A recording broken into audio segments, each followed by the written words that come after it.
Hey everybody. Look at this place. It looks amazing. The windows came from Trade Me, which was a question that kept getting asked. If you keep your eye out on Trade Me or Craigslist, then you're sure to find some gems like this. We're in Rose's tiny house right now, and this is facing the front of the house, the trailer tongue.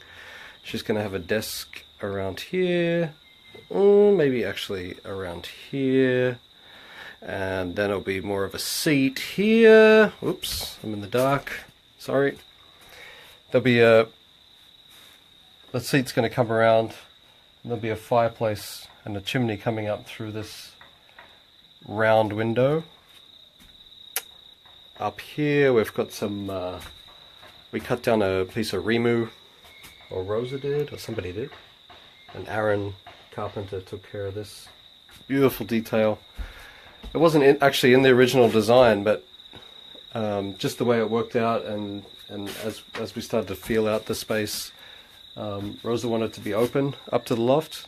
It's one of these permaculture things where we observe people's patterns and we see how they interact with the space, and we just found out that there was so many times after work that people were hanging out down here, and there was like a line of faces sitting along here peering down into the space, so it just made sense to go with what our human patterns are telling us to do, which is right there.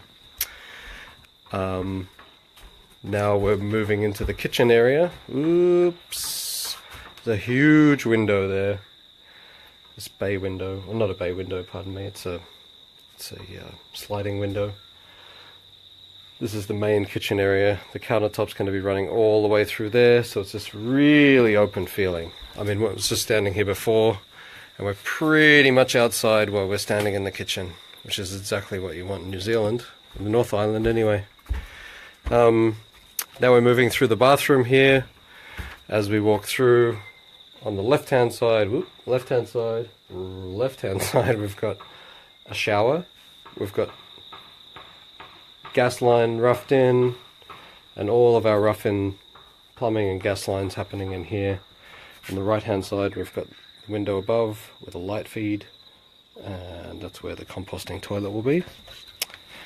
From the back here, moving outside, it's looking more and more like a finished building. So there's a temporary front door on right there, and then the siding's been wrapped around the corner, and that's all happening, which is great. I finished off the electrics, so basically she's ready to plug in, so she'll have some temporary power and lights, which is awesome. She'll figure out her fixtures later. This place is going to be more antique styles, so she's fine to take time with the fixtures and see how they go. But yeah, we're basically at lock-up. Lock-up, I guess, is a pretty general construction term, which means that all your windows and doors are installed, and that's kind of when the bank is willing to give you money saying your house is worth something because it's got windows and doors and people can't break into it. So we're not quite a lock-up really, but for tiny house land, I'd say we're at lock-up. I just thought I'd scooch around the house here. You can sort of see the shape kind of working out now. You can see the colour of the roof now that it's all opened up. It's very cute. This is Rose's gypsy wagon. She's going to take a little while to finish that. She's not in a big rush. We got it as far as we could during the workshop, and I think it's a pretty good result for quite a technical build, to be honest. Both of them turned out to be quite challenging in their design, and it was actually lucky that we ended up having two, otherwise we wouldn't be as productive as what we could have been for the students.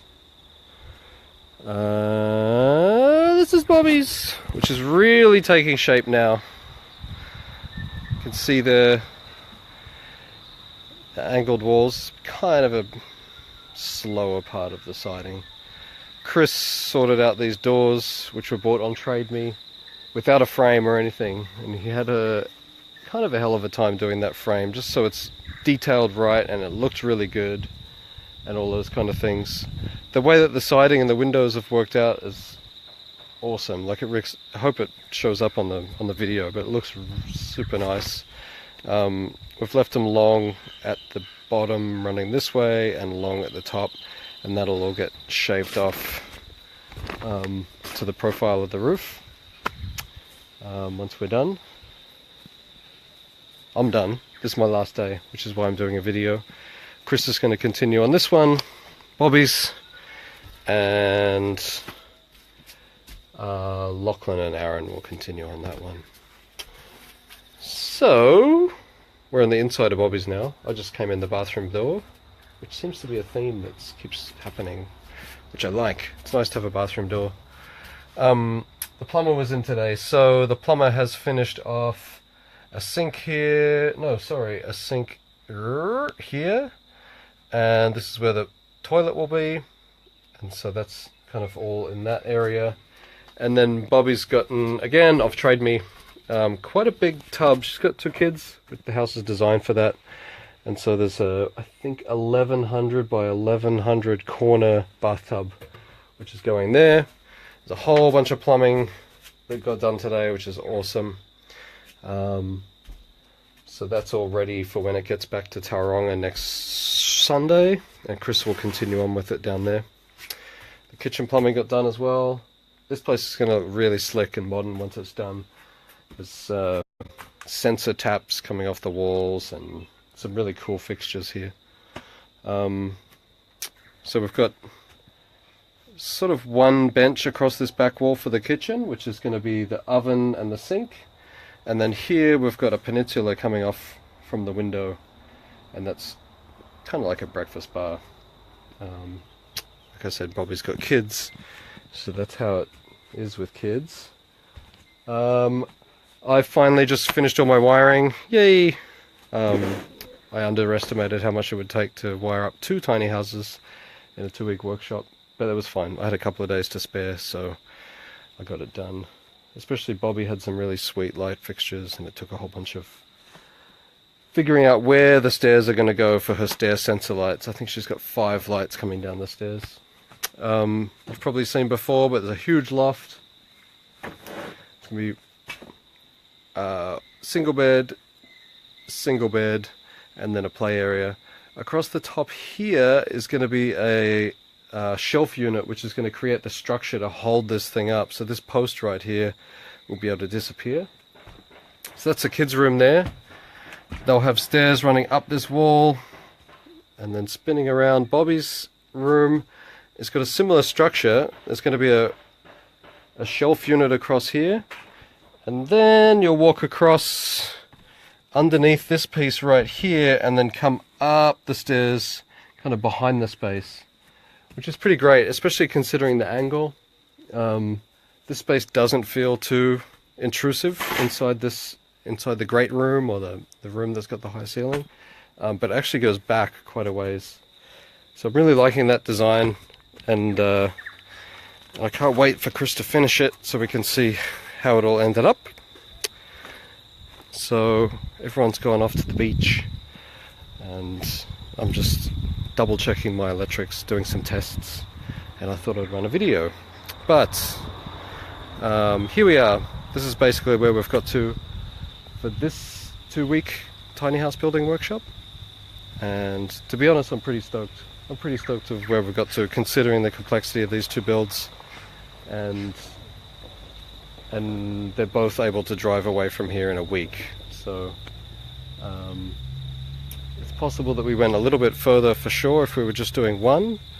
But yeah, I think Rose is happy and Bobby's happy, which is the main goal.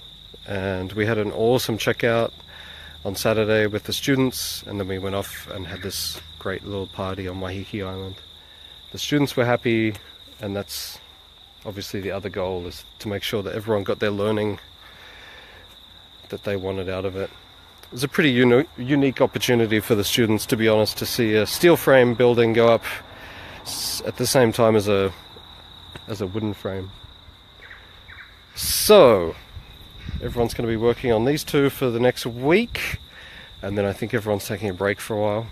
I'm leaving, coming back to Canada next Saturday. I'm just going to do a little bit of take some photos with Bryce of tiny houses that I've built last year, and catch up with some friends. So hopefully this wraps it all up. If there's any other questions that you guys want to ask about the workshop or the materials or the complexity that I keep talking about, feel free to add in the comments below and I'll answer them as we go through. But thanks for watching over the last 2 weeks. It's been good and intense and a beautiful community building experience as always, and everyone got a lot out of it. Okay, thanks everybody. Bye.